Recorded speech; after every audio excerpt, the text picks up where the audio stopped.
High guys, welcome to my mini blog. तर आज आम्ही चाललो होतो माझ्या मैत्रिणीकडे, म्हणजेच प्रज्ञाच्या ब्युटी सलॉनवरती. तर पहिला आम्ही गेलो, मग विचार केला की थोडे व्हिडिओज वगैरे काढून घेऊ तिथं. मग प्रज्ञा आली होती, मग आम्ही चालू केले व्हिडिओ.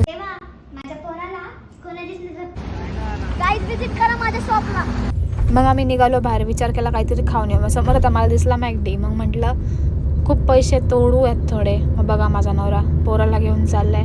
आम्ही गेलो आतमध्ये, मग मस्त ऑर्डर दिली, बिल वगैरे पे करून आम्ही जाऊन बसलो टेबलवरती. मस्त माझ्या पोराला घेतलं. मग आमची ऑर्डर पण तेवढ्यात आली होती. सगळं खाल्लं पिल्लं. माझ्या पोराला बघा मी कैसा लगा मॅकडॉनल्ड आके? एवढं सगळं प्रज्ञेनेच खाल्लंय एकटीनेच. सगळं खाऊन पिऊन झालं. मग आम्ही निघालो घरी, कॅब बुक केली. रस्त्यातच प्रज्ञाचं सलून पण होतं. आम्ही मग तिला जाता तिला पण सोडलं. टाटा. तू पण कर टाटा. रागानेच बघतो बाबा.